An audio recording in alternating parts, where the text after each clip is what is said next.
much for the invitation and placing my talk exactly the next day after Los Angeles Lakers defeated the opponents to win the title. So let's celebrate this event. So the title of the talk is Operations in Connective Key Theory. This is joint work with A.Vishik. Okay, the talk will consist of two parts. In the first part, I will introduce connective key theory, and in the second part, discuss operations in the connective key theory. Okay, we fix the field F and write smooth F for the category of smooth quasi-projective varieties over F. And oriented cohomology theory, A star is a contravariant functor from the category of smooth varieties to the category of Z-graded commutative rings, and we'll write A star of X for the group associated to X. We assume that the structure is equipped with push-forward homomorphisms for every proper morphism of smooth varieties. We have push-forward homomorphisms assigned that are not graded. There is a shift of dimensions, and there are axioms. We probably assume most of the axioms which appear in different definitions of oriented cohomology theories. In particular, we assume localization axiom, which is very important for the talk. I should notice that every cohomology theory admits a theory of Chern classes for vector bundles. Well, I think this was systematically considered by Panin and Smirnov, who explained that essentially to give a theory of Chern classes is the same as to give the structure of push-forward maps. So for any vector bundle, say E over X, we have Cn for the theory A of E defined as an element of the n's group An of X. Also, we can associate the ring of coefficients, coefficient ring. It is the value of theory at a point. So this is the graded commutative ring, commutative graded ring. Also, another important structure associated to theory is the formal group law. This is the power series in two variables, X and Y. This is abbreviation, X plus Y with respect to A. And it is X plus Y plus higher terms. So the coefficients are taken from the coefficient ring. And this should be homogeneous.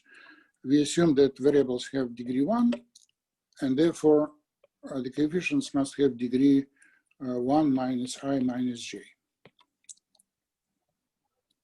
And this power series computes the first Chern class of the tensor product of two line bundles. So C1 of the tensor product is the value of the formal group law at the Chern classes. Okay.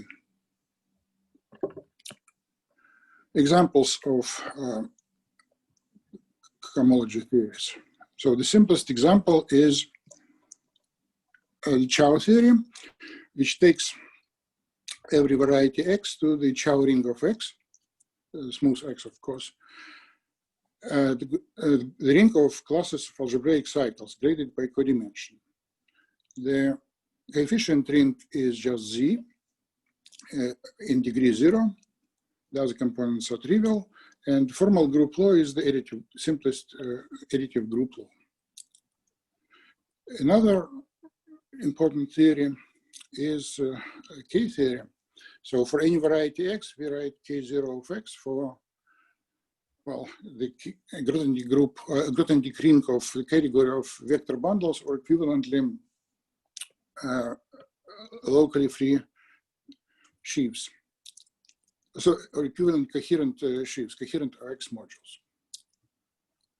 So this theory is not graded, but we make it artificially graded by expanding the same group X, K0 of X in every degree. So what we do, we artificially add a variable T, which we call the bot element, and make it of degree -1, and add the same component infinitely many times with itself, making the theory graded. And this is called the graded K group, K theory. Well, the coefficient ring of graded K theory is the Laurent polynomial ring in the bot element, and the formal group law is the multiplicative group law x plus y minus txy. And indeed, it's of degree 1 because x and y have degree 1 and t has degree -1. Well, next important theory is the cobordism theory. It is universal. It takes every smooth variety to the cobordism ring of X. The coefficient ring is very large. It is so-called Lazar ring, and the formal group law is universal in the following sense, that for every formal group law H of homogeneous degree 1 over commutative ring, graded ring R, there exists unique homomorphism from the Lazar ring to R, ring, such that the formal group law of the cobordism theory goes to H. Well, this allows to create new theories. If you have a formal group law H over commutative ring R, we can define a new oriented homology theory by this formula. So we simply take the tensor product of the universal theory with R over L with respect to the homomorphism from L star to R star coming from this universal property. So such theory, which is obtained by this formula from any formal group law H over R, is called a free theory, and the coefficient ring is R and the formal group law is H for the theory. And Chow groups and graded K theory are all free theories. Well, cobordisms and, Chow theory and K theory are related somehow. Namely, we consider the following filtration called topological or Chow filtration on the Grothendieck ring of X. Well, we take the category of coherent sheaves such that codimension of support is at least I. It is contained in the category of all coherent sheaves, and the inclusion induces a homomorphism from Grothendieck group of the first to the other, and the image of this map is a subgroup of K0 of X, the I term of the filtration. So if I is non-positive, then of course this term is the whole group, K0 of X. Well, for positive, I have decreasing filtration, which ends with 0 if in degree d-1, d+1, if d is dimension of X. Well, the relation between the Chow group and K theory is given by that surjective homomorphism, which goes from the Chow group to the factor, subsequent factor group of that filtration. Cycle Z, prime cycle Z goes to the class of the structure sheaf of Z. So unfortunately, this is not the relation between Chow theory and K theory because we consider here only factors of filtration. But you can connect Chow groups and K theory via another theory, third theory, which is called the connective K theory. So now we define a connective K theory. Well, definition is quite simple. What you do, you look at the embedding of the category mi of x into mi minus 1 of x and take just the image of on the Grothendieck on the K0 groups. Well, of course, one can ask why we take I minus 1 here. And what happens here is a miracle, in fact. So suppose you take any j. You get a functor, of course. And one can ask whether it's oriented cohomology theory. For example, if j is I, it is just K0 of mi of x. And this is not cohomology theory because homotopy invariance fails.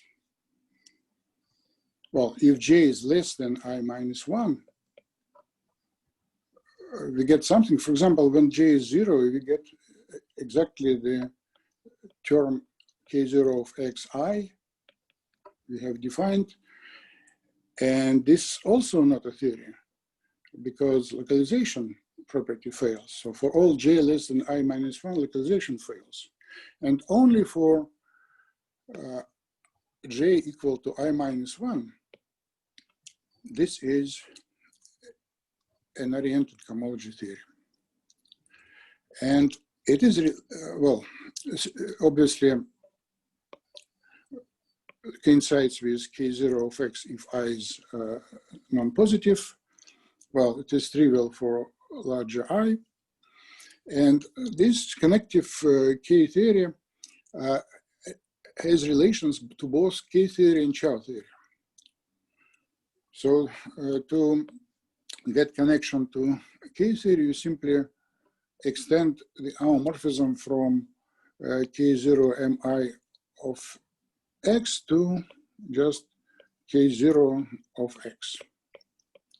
So we have a homomorphism from connective K theory to K theory. And here t to the power minus I is just a decoration because we want to make this map between two theories graded of degree 0. So connective K theory maps to graded K theory. Well, what's relation to Chow theory? Well, let's look at this diagram. It comes from the exact sequence of categories mi goes to mi minus 1 and then to the factor category mi minus 1 modulo mi. That's how you get the top homomorphism here. Well, the vertical one is clear and the bottom one is just composition. Now, the bottom left group is a direct sum over all points of codimension I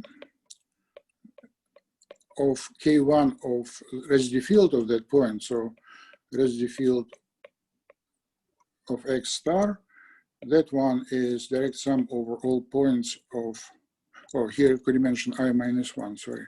And here is codimension I points. K0 of the residue field of a point is Z.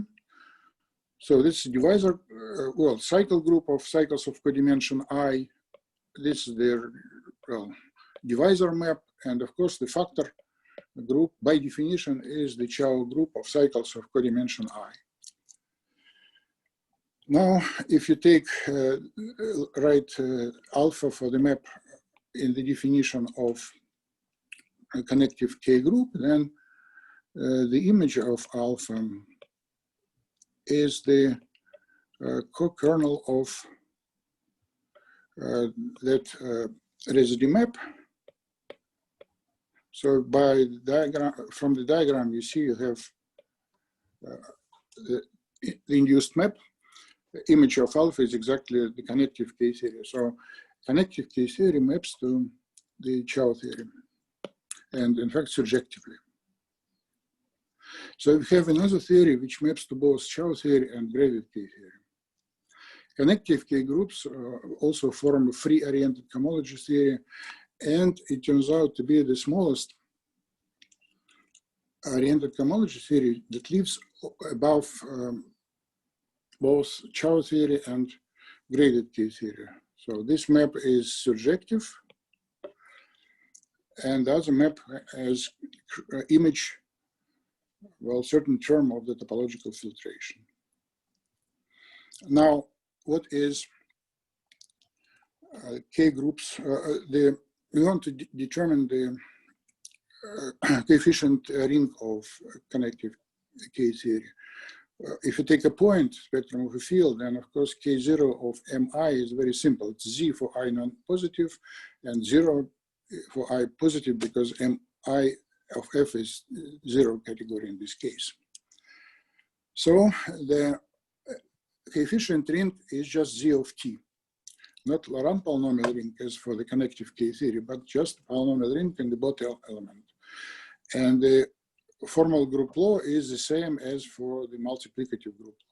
For the multiplicative group law, the same as for graded K-theory. So on coefficient ring, we have Z of T here, mapping to Z in the Chow theory and embedded into ZT T inverse in the graded K-theory. And the first map here is just plugging T equals 0. Okay.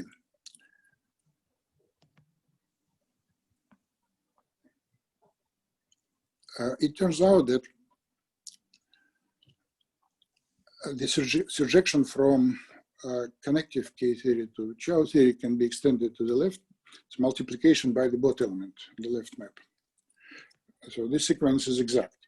So in other words, the Chow theory can be obtained from connective K-theory by plugging T equals 0.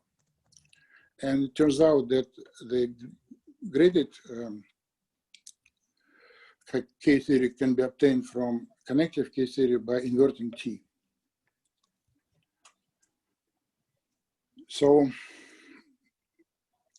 you can look at the definition and see easily that the kernel of the homomorphism from the Chow ring to the graded ring is very closely related to the kernel of multiplication by T.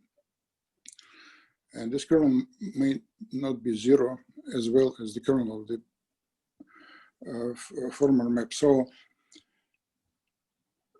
well, I believe that the best way to study the kernel of the homomorphism between Chow groups and graded groups is to study, in fact, connective K-theory using their properties. And the idea was to understand more structure on the connective K-theory. In particular, understand operations in connective K-theory. So that is the second part of my talk, operations in oriented theories.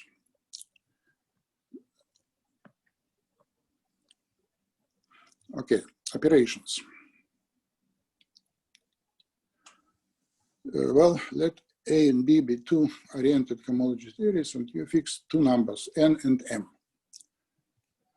An additive operation between two theories is a morphism of two functors, AN and BM, both considered as functors from a category of smooth schemes to the category of abelian groups. Well, if you fix A, B, and M, all such operations form an abelian group of all operations.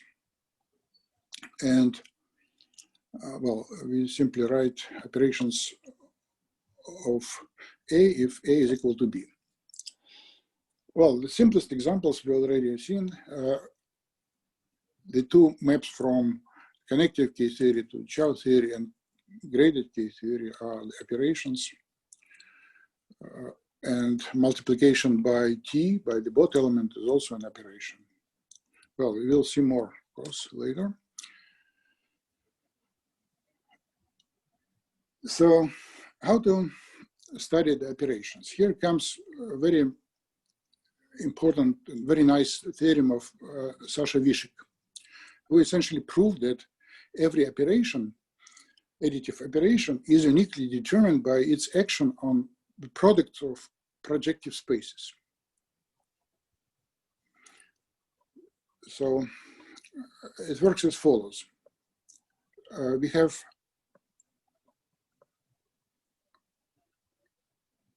by projective bundle theorem a calculation of theory of projective space. It is truncated polynomial ring over the coefficient ring of the theorem. Then you go to the limit and you get a power series ring in variable x. Well, that you can view as the value at p infinity of non-existing variety, p infinity.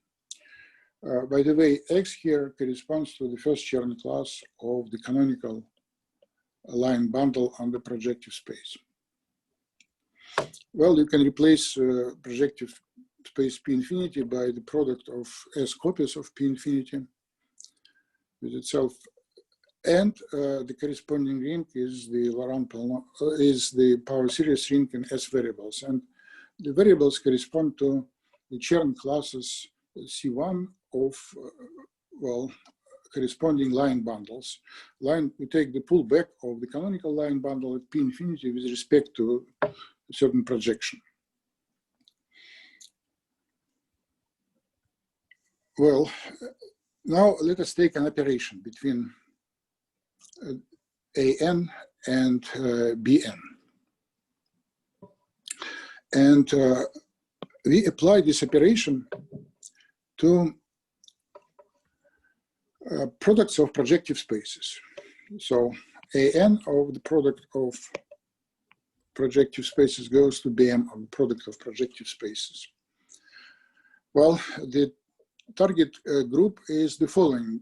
Because we just look at BM, we take not the whole power series ring, but only M's homogeneous component of this ring. I recall that we assume Xi's to be of degree 1, and of course, B star of F is graded itself. Okay, the left ring, the ring AN, well, let us say the group AN of the product of projective spaces is also consists of Laurent polynomial power series, and let's take a monomial of degree n. To take a monomial, you just take alpha, the coefficient in an minus s, and multiply by the product of first Chern classes of line bundles. Well, certainly of degree n, and just apply the operation to that monomial. So it lives in the right-hand side in, it is also a power series, depending on alpha, so we write as GS of alpha. And this power series is contained in that group. It should be homogeneous of degree m. And we plug for the variables, plug in the values of the first Chern class of those line bundles. So for the operation G, we get a bunch of functions, in fact, homomorphisms from an minus s of f, which takes every alpha to the corresponding power series GS of alpha. And such GS exists for all s starting from 0. Well, very often this group is quite small. Well, if it is 0, then of course the function GS is 0. If it is Z, usually this group has canonical generator, and therefore GS as a map is uniquely determined by the value GS at this canonical generator of the group Z, if it is cyclic group. Okay, then I will state now A.Vishik theorem, which essentially says that every operation G is determined by this data consisting of all the GS's.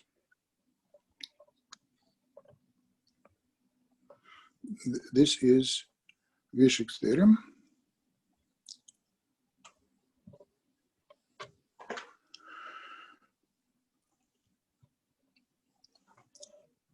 Let A star be a free homology theory. That's important. B star is any oriented homology theory. And F is of characteristic 0, unfortunately, because he uses heavily resolution of singularities. Then the statement is that there is an isomorphism between the group of all operations, well, of B degree and M between A and B, and the group of the following data: GS as non-negative, and GS is contained in the group we just considered, group of homomorphisms, satisfying the following properties. All properties are quite clear. First of all, the power series should be symmetric with respect to the variables x1, x2, xs, because the symmetric group acts obviously on the products of projective spaces. Then those should be divisible by the product of variables. In fact, it follows from the case when S is 1, and that is because the image of the first Chern class is a power series in the first Chern classes, but the constant term is missing. And finally, when you plug in for one of the line bundles a tensor product, you get the formula involving coefficients of formal group laws. So here you take sum with respect to the formal group law of the second theory. On the right-hand side, you have possibly infinite sum, because here come the coefficients in the formal group law theory A, and I should notice that I plus J plus S minus 1 is strictly larger than I plus strictly larger than S. So we have two terms of degree S and high terms in the formula. So by A.Vishik theorem, now you to produce an operation, we just need to give a sequence of power series satisfying these three conditions. By the way, the last condition 3 makes sense only if S is positive. You should have at least one variable here. And G0 itself is just the restriction of the operation on the point between the rings of coefficients. Well, let us do some examples of immediate application of that theorem. The first example is Steenrod operations. Let us fix a prime P and consider Chow rings modulo P. So it's also oriented homology theory with the coefficient ring Z mod PZ, again placed in degree 0. Well, let's take an operation, modulo P. It is given by a bunch of GS's. I recall that GS of is the same as GS of 1. The group is cyclic and everything is determined by a value of 1. But the group of coefficients I is 0, as well as BI if I is not 0. That's why almost all the power series must be trivial. Namely, they are trivial for all S different from N. And there is only one power series, in fact, of degree m, which must be a polynomial. It must be symmetric, divisible by the product of variables, and you look at the last condition 3 in A.Vishik's theorem, it says that this equality holds, and there are no terms, high terms, because the formal group law is just the additive group law. And here you have y plus z only. So we see that those polynomials must be additive with respect to every variable. Well, there are not so many additive polynomials. If you work integrally over z, don't factor out p, then the only additive polynomial is just the product of the variables, maybe times some scalar, integer scalar. And it corresponds to the following statement that integrally there are no singular operations except just multiplication by an integer. Well, modulo p, we have more polynomials which are additive with respect to every variable, namely those polynomials so that every variable xi enters Gn in degree power of p. And it's the only restriction. And then this way you get all the Steenrod operations on Chow theory mod p. Well, another example is very important. It is example of Adams separations. Well, the Adams separations were known in topology in K0, in algebra. Then in K0 of X, it takes a class of a line bundle L to the class of the mth tensor power of the line bundle. It's the operation pcm. Actually, I should write pcm here. Well, A.Vishik observed that Adams separation exists for every free homology theory as follows. You fix an integer m first, and then write m a of x for the power series. When you add x, well, m times with itself, it is a power series of multiplication by m. And then you take the following power series, just the product of those polynomials applied to the variables x1, x2, xs. And then you check that all three conditions satisfied. So we get an additive operation. It's called the Adams operation. For C1, for n equals 1, Cm of C1 of L is just C1 of the mth tensor power of L. The Adams operations are multiplicative, not only additive, and also satisfy those nice relations which show that they commute between themselves. And moreover, for any n, there exists a homomorphism from the power series ring over Z to the ring of operations of degree n on A, which takes the polynomial 1 minus x to the m to the corresponding Adams operation. Well, in fact, this is not a ring homomorphism. One should modify the operation in the power series ring. If you modify the operation, then you get a ring homomorphism. The image is in the center of the ring of all operations, because Adams operations commute with all operations. So we can view every, well, the ring of operations of degree n over any A as an algebra over a certain ring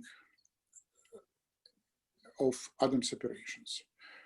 Well, this Adams map is general, is neither injective nor surjective.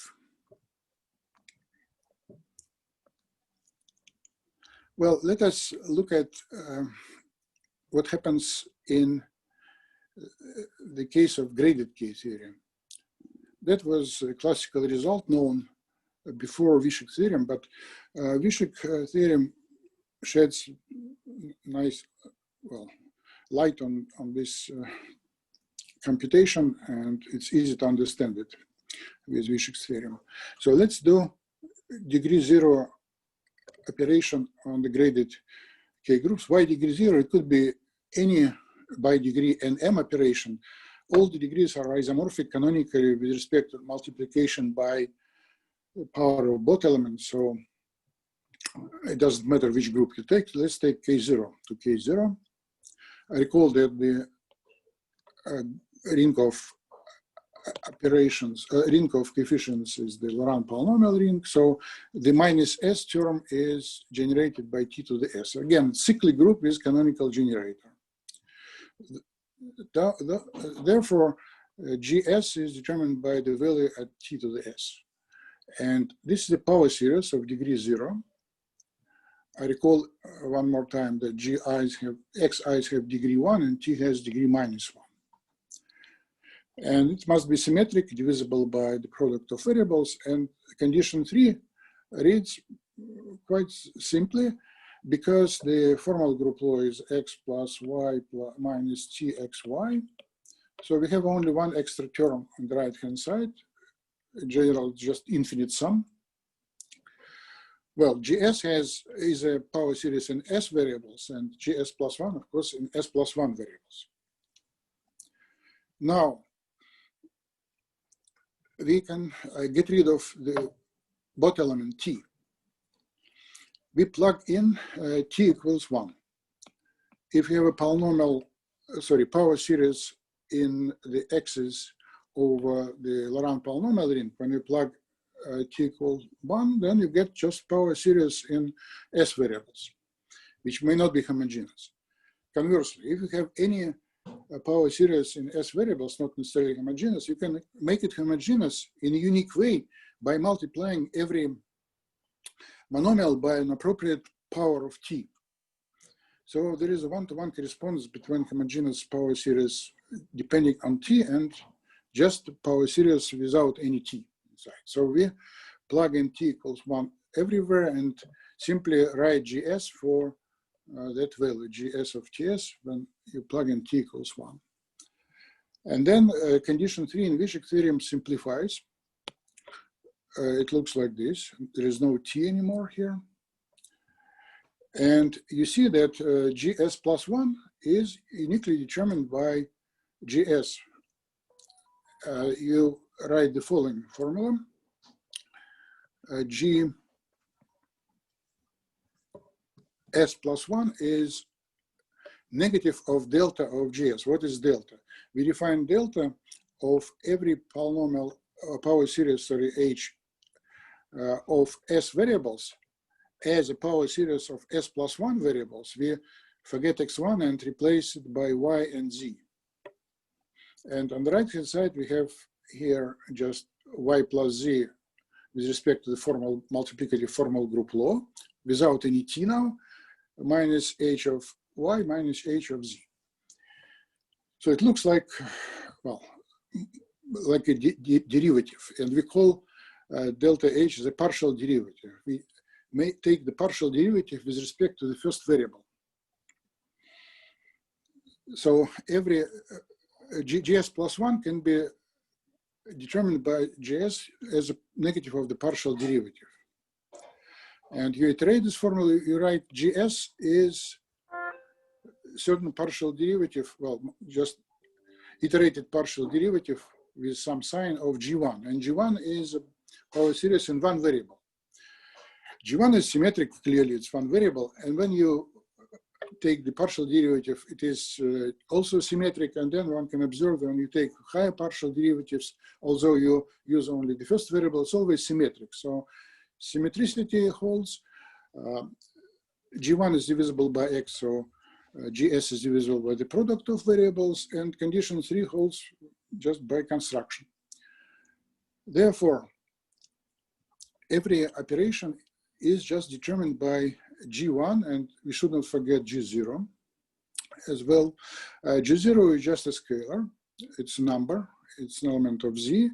And G1 is a power series without constant term.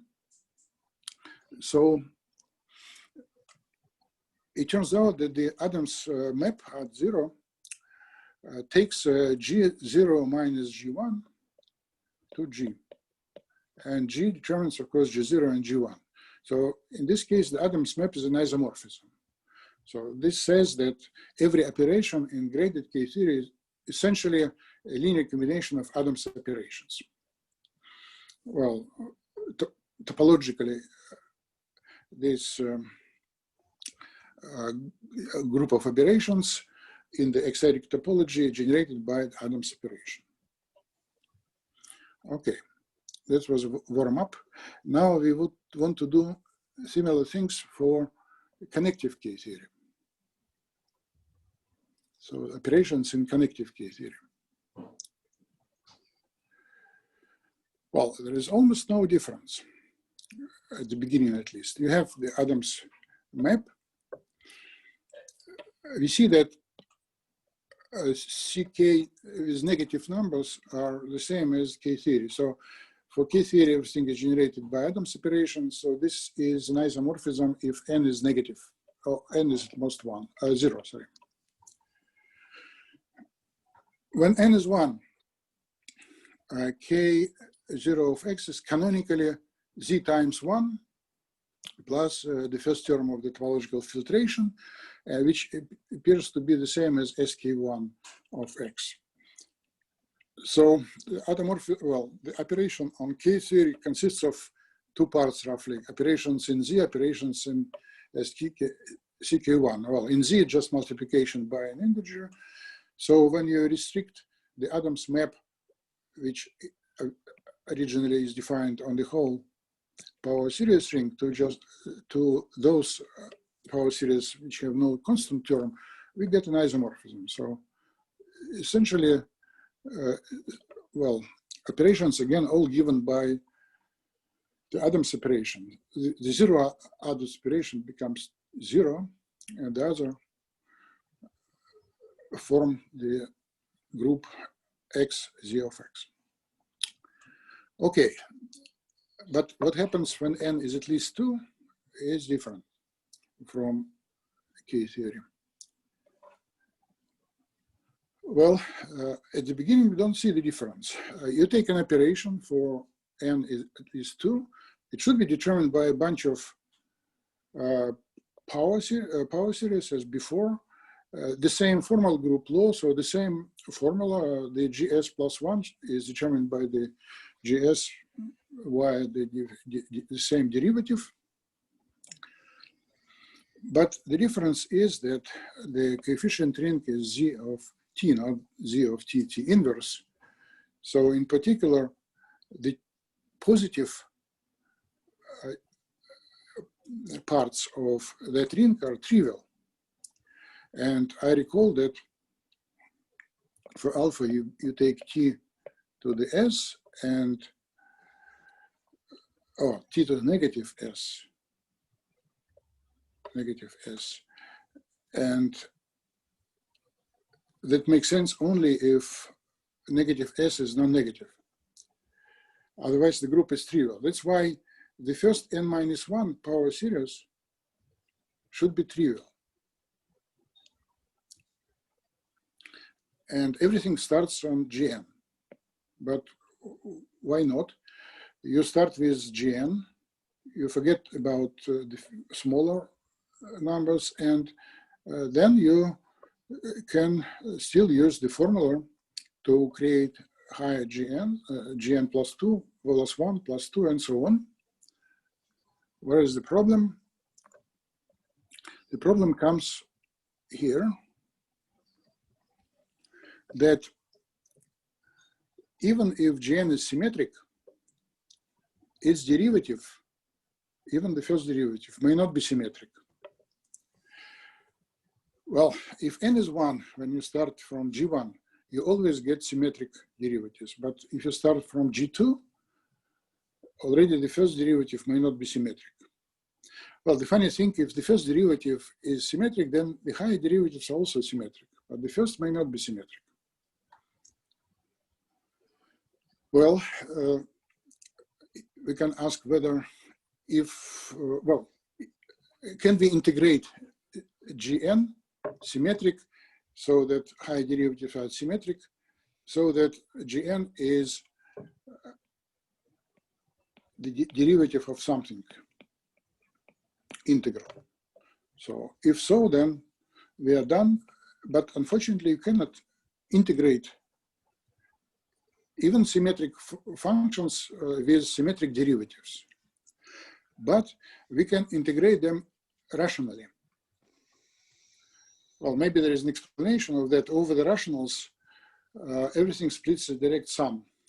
In the direct sum, for example, K-theory is direct sum of Chow groups over the rationals, and therefore the situation with connective K-theory should be as simple as in the case of graded K-theory, where everything can be integrated. Well, anyway, there is a proposition which seems purely algebraic, has nothing to do with those operations. You have a symmetric power series divisible by the product of variables. All the derivatives, high derivatives are symmetric if and only if G can be rationally integrated. You have an H with this property. So now we look at the simplest non-trivial case when n is 2. So what do we need to do? We need to describe all rational power series such that its derivative, there is only one first derivative, interesting for us because n is 2, n minus 1 is 1. It should be integral. Okay, and also we would like to understand the kernel of the derivative, because when you integrate modulo the kernel of the derivative. Well, here comes the logarithm of 1 minus x. Well, it's this power series, which is rational but not integral, of course. And let us differentiate this logarithm at h.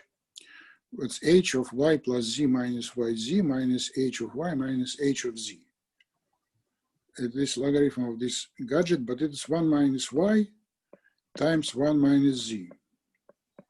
And then, of course, by the property of logarithm, we get 0. So logarithm has trivial derivative. So when you integrate something, you integrate up to a multiple of the logarithm.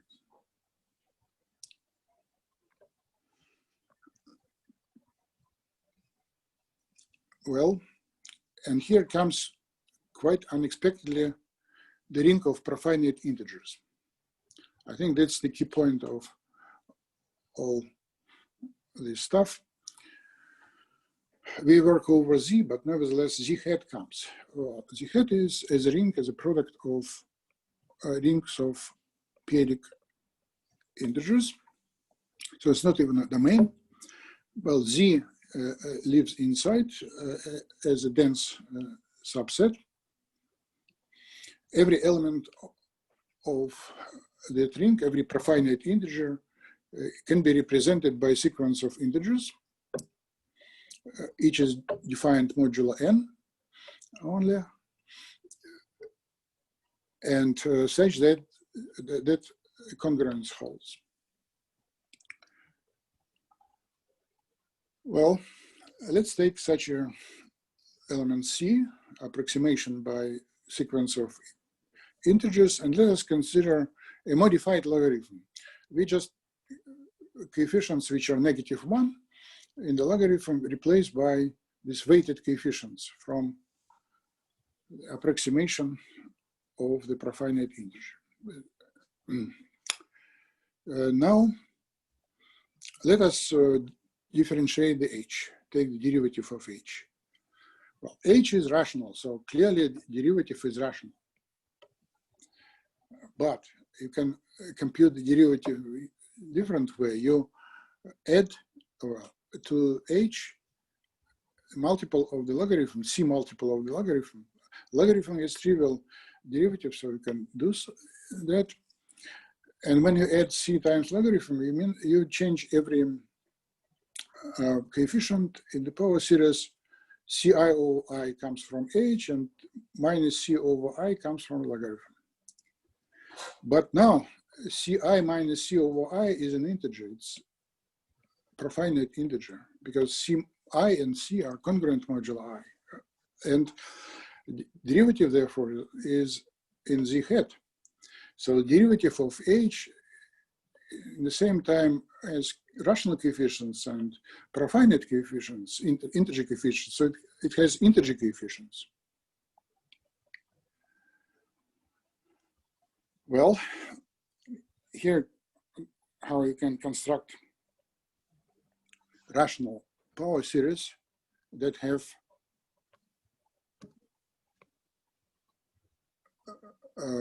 integer derivative. It turns out you can reverse this statement, namely, suppose H is a rational power series such that the derivative is integer. Then one can prove, it is not completely obvious, that there exists a profinite integer, and that's exactly how profinite integers come to this picture, such that Qi is the same as Ci over I. So in other words, this H is the one from our calculation above. Now, with this, you can define a group homomorphism from the group of operations in the connective K theory to z hat mod z. The definition is the following. You have an operation, G. Then you find an H as before, such that the derivative of H is equal to G2 here. Now you can take such an H not uniquely, but only up to addition of logarithm, integer multiple of the logarithm.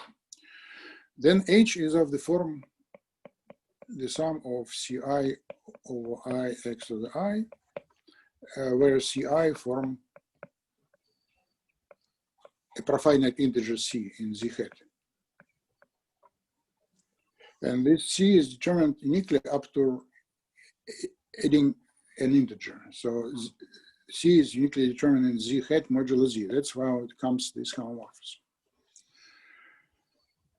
And you can do it not only for the value n equals 2, but for any n at least 2. And overall, what you get is the following theorem. There exists an exact sequence. Here is the group of operations of degree n, positive. In connective K theory, the image of the Adams map gives you linear combinations of all Adams operations. And there is some extra part, which is quite a big one. Well, Z hat modulo Z to some power. Well, this sequence doesn't split, so unfortunately, we don't know how to, probably there are no nice liftings of those profinite numbers modulo Z to the operations. Maybe the best way is to work over, not over Z, but over Z hat. Well, the following statement holds. There is a natural homomorphism from operations over Z to the operations over Z hat. And this map is injective. But over Z hat, the Adams homomorphism is an isomorphism, exactly as for the graded K theory. So the connective K theory is as good as graded K theory over Z hat. So we can view the operations of integer operations of CK inside X Z hat X. And that is quite a big subgroup here. Well, containing X, Z, X, and larger than that. Okay, maybe I would like to finish my talk by one remark, making one more remark. Well, so far we looked at the operation from ckn to itself, but what if you look at ckn to ckm? We say m greater than n. And let us compare it with the Chow groups. For the Chow groups, you have Steenrod operations modulo p. And then you have the canonical surjections here. And, well, you can ask whether you can lift Steenrod operation, some Steenrod operation at the bottom, to an integer operation on the top. And that looks quite hopeless. Well, we know that you cannot lift Steenrod operations integrally to the Chow groups, but it turns out that the certain Steenrod operations can be lifted to integer operations in the connective case theory. For example, if m is equal to n plus 1, and so it's the first Steenrod operation in the case when p is 2, this can be lifted integrally. Well, there are some other examples when certain Steenrod operations can be integrally lifted. But on the other hand, there are examples of operations that cannot be lifted, Steenrod operations. And this is still an open question, which Steenrod operations can be lifted, and maybe what is more important, understand why they cannot be lifted. Okay, maybe I will stop here. Thank you. You had in mind developing this topic in kind of application, maybe very simple one? Well, it's a good question. Actually, it was a motivating question. We started this project to hope that there will be applications, like, for example, applications of the Adams operations, well, in computing the kernel from Chow groups to the graded K theory. And so far we didn't find any interesting application, maybe because so far it's hard to understand these extra operations that are not the Adams operations. Mm-hmm. And on the other, well, operation. No, I don't hear. Operations in Chow groups, Mm-hmm. not two, had, I mean, Steenrod squares, had quite successful applications to the theory of quadratic forms. Yeah, so maybe those liftings of Adams operations, sorry, of Steenrod operations to some integral operations, maybe also of some use. I don't know. I didn't try that. Mm-hmm. Okay, thank you. Other questions?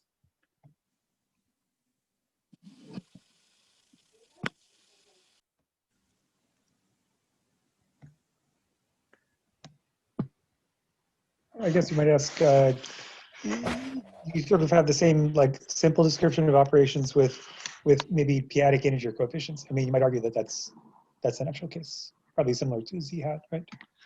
Yeah. So actually, we try to look at topological situation and just try to figure out what is known in topology about operations in connective K theory, and the only results we found are those where people first localize P at P. So either consider the ring of p-adic integers or Z mod PZ. So we didn't try that, but it should be quite interesting to compare these results with the topological case.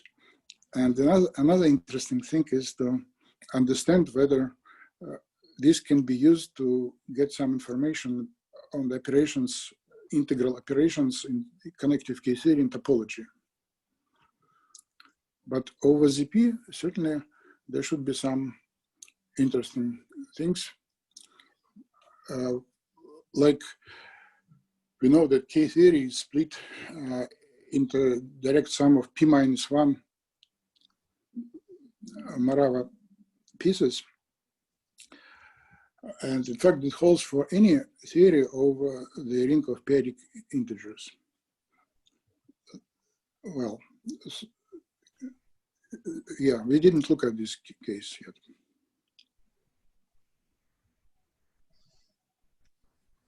Any other questions? Could you repeat plus your comment about the splitting of the first Morava theory in some pieces? Excuse me, can you say again? So there was a comment of yours about splitting. Yeah. I have forgotten of what K0 in several many pieces. K0 splits when after localizing by P into sum of P-1 pieces, which is Morava's K theory. But that comes from the Adam separations. From the idempotent sitting in the ring of the Adam separations, which are in the center of every theory. In fact, if you take any theory and localize it P, then it will split into P-1 pieces. Like, it's not just something special about K theory. It happens already in the ring of Adam separations. And every theory is an algebra over the ring of Adam separations. Okay, good. Thank you. Any other questions? If there are no more questions, let's thank the speaker.